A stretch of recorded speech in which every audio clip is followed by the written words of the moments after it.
My name is Ethan. I worked with wood. I had an old workshop. It belonged to my grandfather. I grew up with my mom. My dad left us. I never saw him again. He just disappeared. My mom worked hard. She cooked. She cleaned. She smiled even when she cried. She told me stories. She told me to be honest. She told me never to beg, never to lie. We didn't have money, but we had love. We had respect. We had each other. I wore old clothes. I had broken shoes, but I held my head high. I never complained. I learned carpentry from my grandpa. He taught me about wood, about patience, about doing things right. He said, work with love. He said, every table has a soul. And I believed him. I worked with my hands. I built chairs. I fixed doors. I made people smile. I didn't have dreams. I only had today.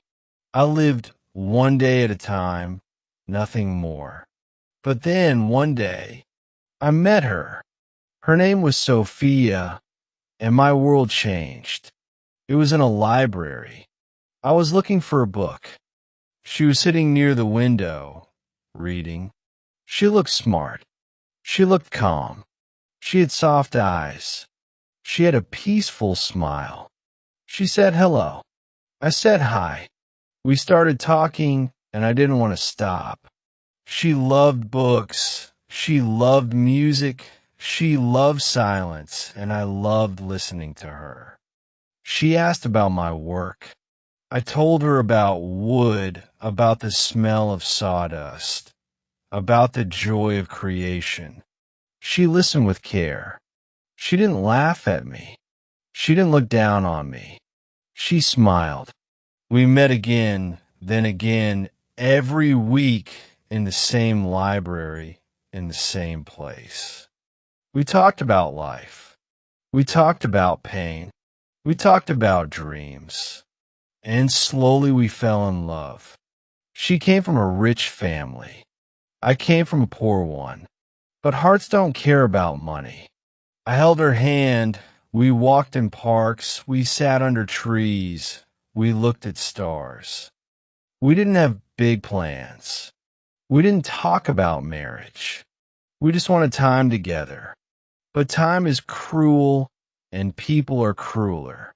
Her father found out, and everything changed. He was a big man. He had a suit. He had money, but he had no kindness. He came to my workshop. He didn't knock. He didn't smile. He didn't sit, he said. Stay away from my daughter, he said. You are nothing. And then he left. I was angry, but I was calm. I was sad, but I didn't show it. Sophia cried. She hugged me. She said, don't give up. And I said, I won't. I went to her house. I stood in front of her father. I said, I love her. I said, I want to marry her. He laughed at me. He said, you fix chairs, not lives. He said, get out, boy. He told Sophia to forget me, to go away, to study in another country, to start a new life. She didn't want to leave, but they forced her. They packed her bags. They sent her on a plane. We didn't say goodbye. We didn't write letters. We didn't call. It was over. I sat alone in my workshop. I touched her favorite book. I looked at the door, but she never came. Days passed. Nights passed. The world moved, but I didn't. I missed her voice. I missed her laugh. I missed her eyes. I missed everything. I cried at night. I worked all day. I didn't eat much. I didn't sleep much. I started working in 2 places. I cleaned floors. I carried heavy wood. I took every job I could. I saved every coin. I ate bread. I drank water. I kept dreaming of her. I told myself, one day I'll be someone. Not rich, not famous, just enough for her. Then something worse happened. My mom got sick. She couldn't breathe. She couldn't walk.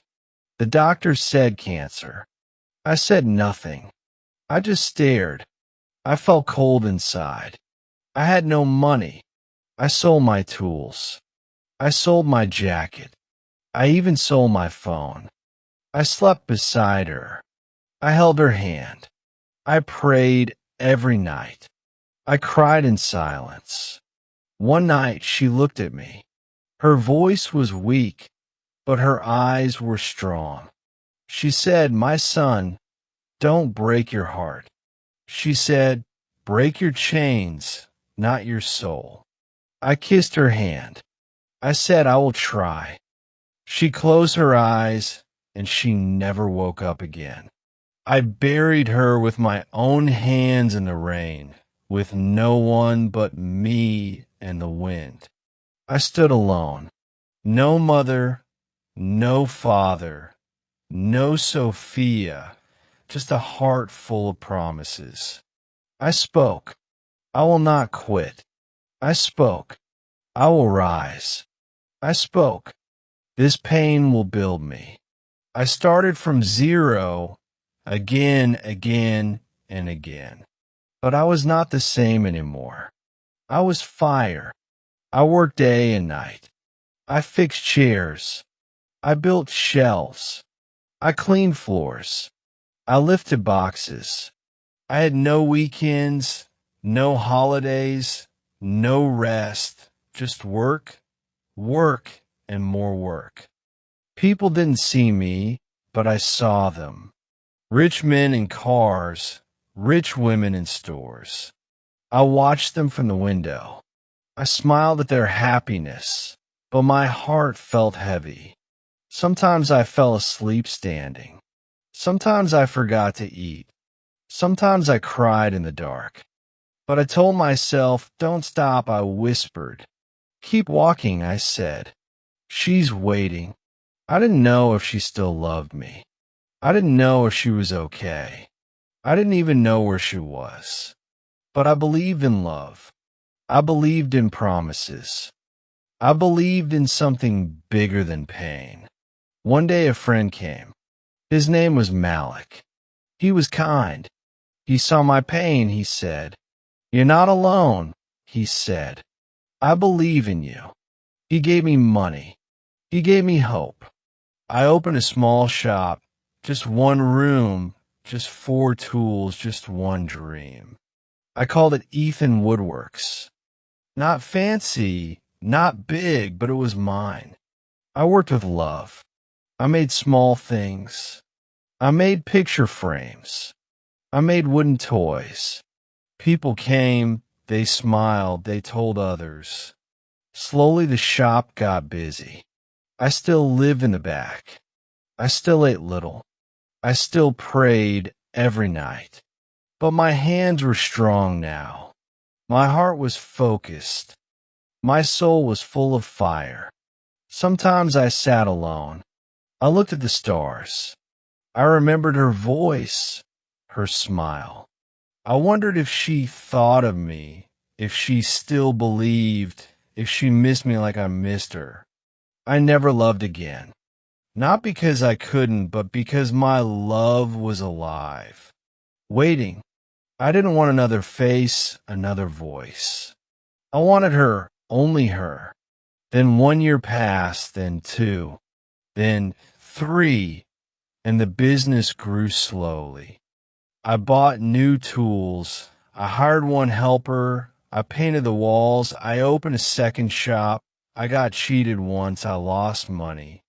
I cried again. I wanted to quit, but then I remembered my mother, her words, her hands, her last breath. I stood up again. I cleaned the shop. I fixed broken tables. I didn't give up. I learned from pain. I learned from failure. I learned that strong hearts don't die. I started reading books. I started learning business. I started speaking to people. I wasn't just a carpenter now. I was a builder of dreams. I helped young men. I gave them work. I taught them. I told them, you matter. I gave free chairs to schools. I fixed old windows in poor homes. I smiled at strangers. People started talking.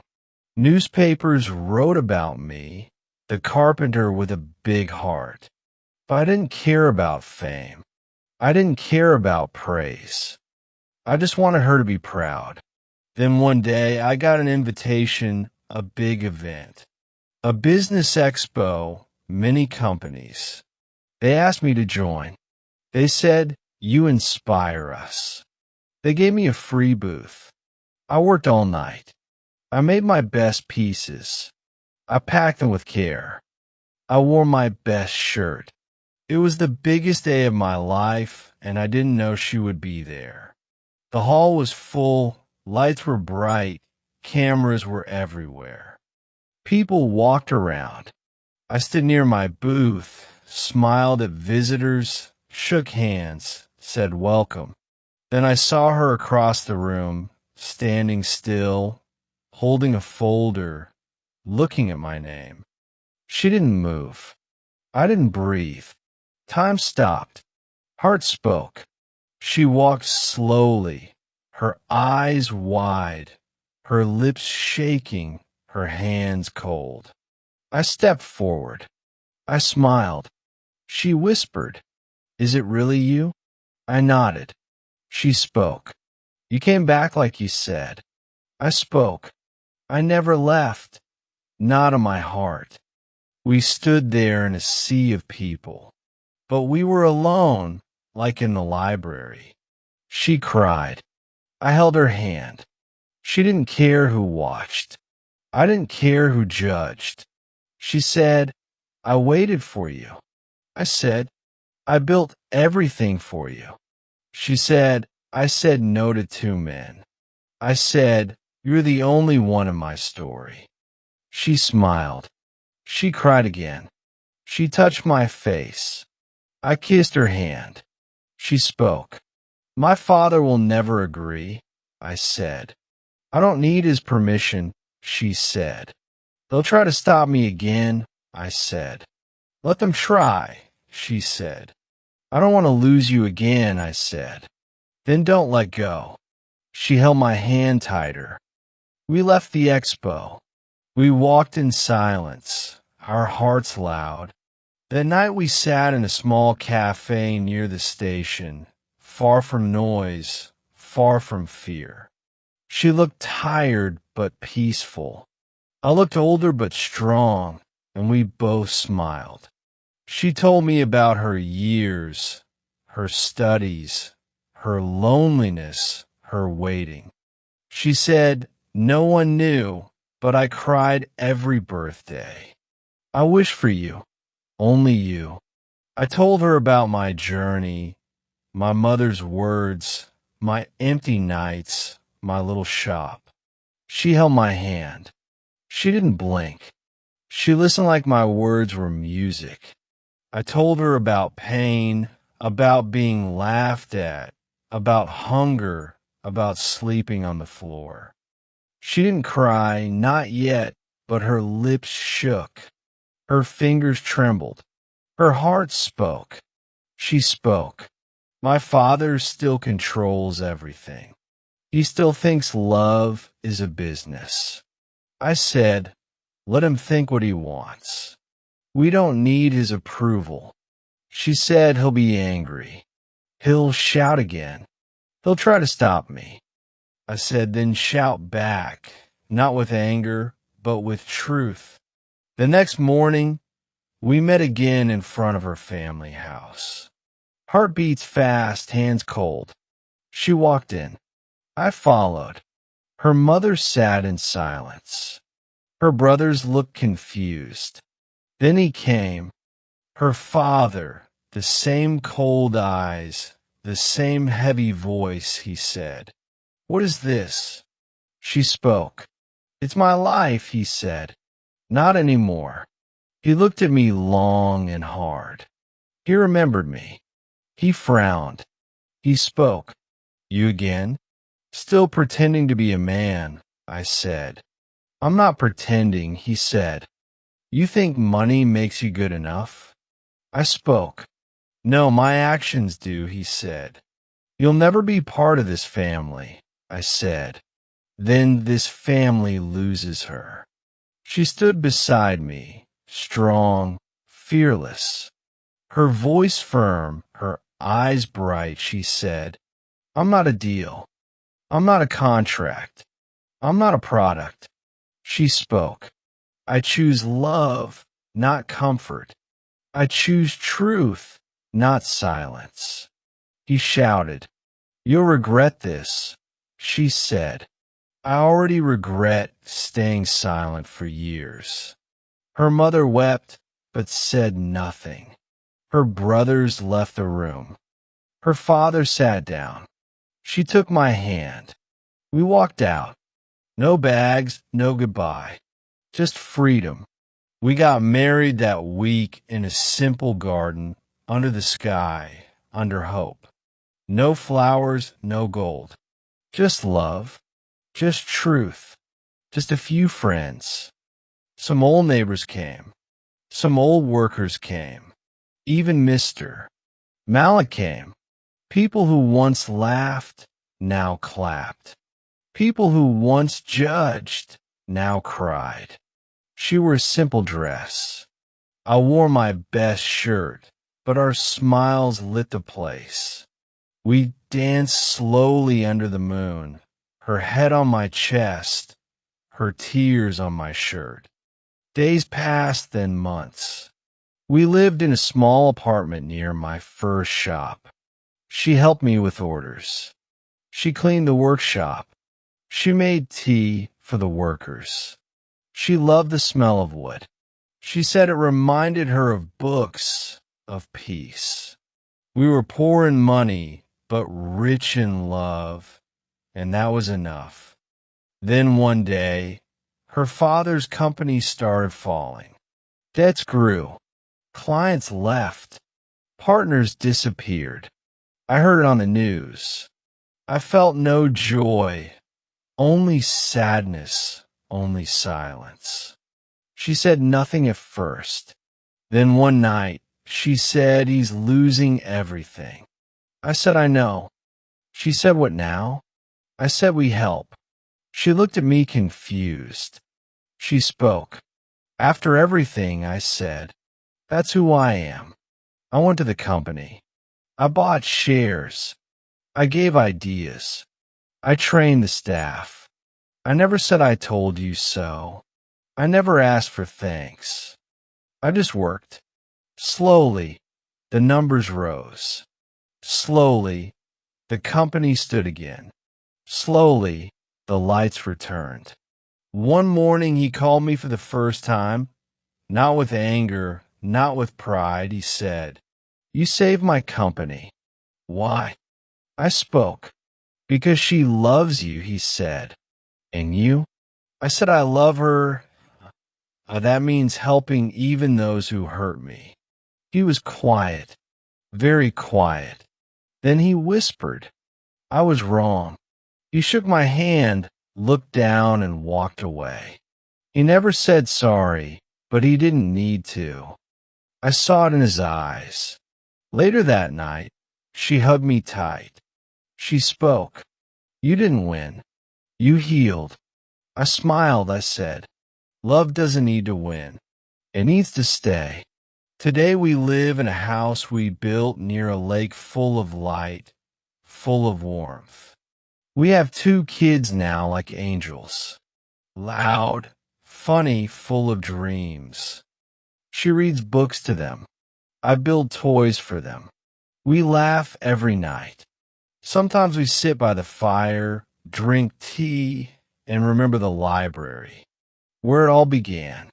My days started early, before the sun, before the birds, before the noise.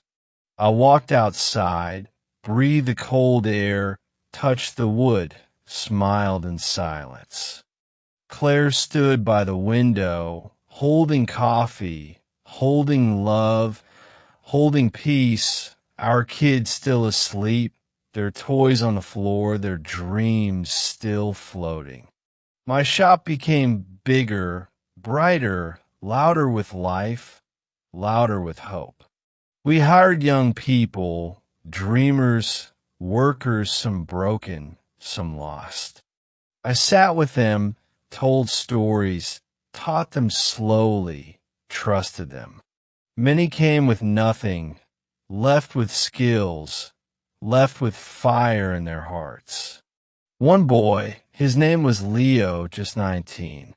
Quiet eyes, rough hands. He said, "No one ever believed in me." I said, "I do."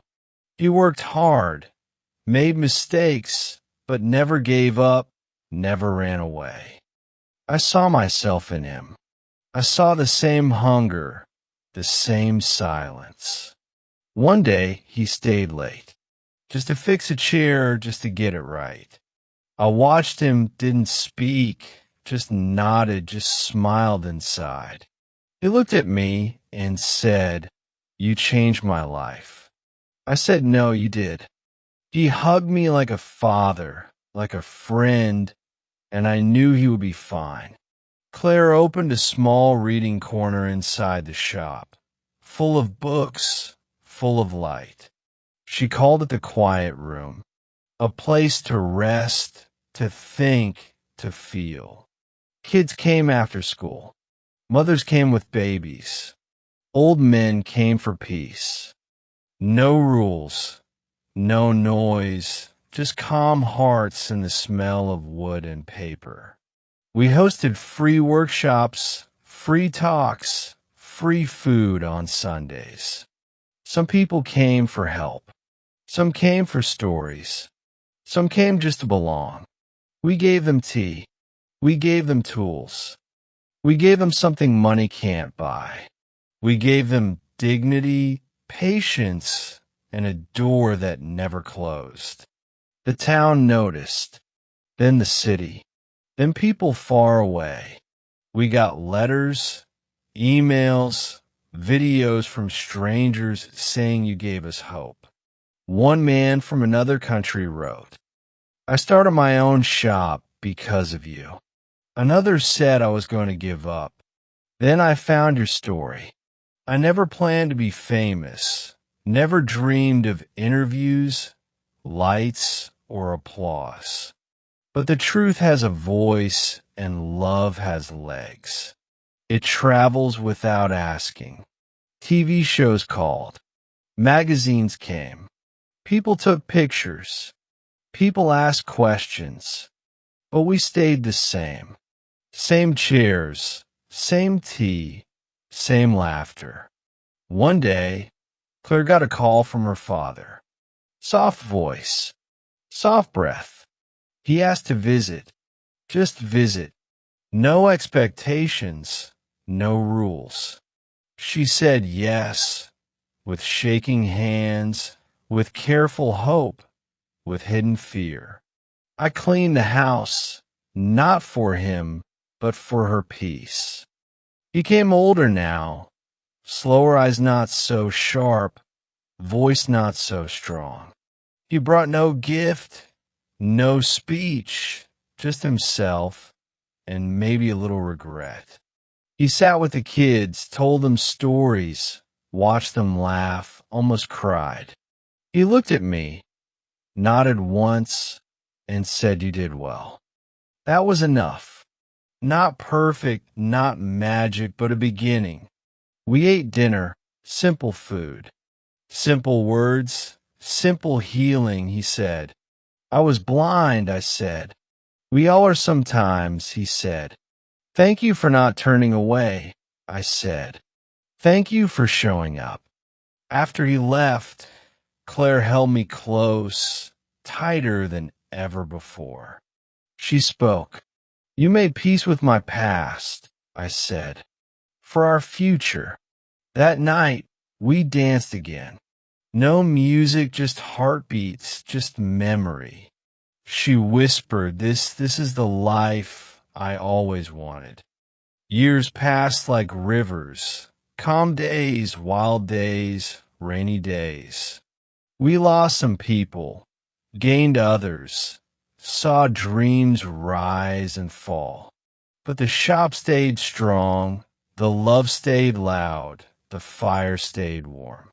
And the library we still visit every month hand in hand. Our kids grew fast, too fast. One plays music, one draws dreams. They ask about our story, and we tell again and again. They laugh, they cry, they say, "Wow, that really happened."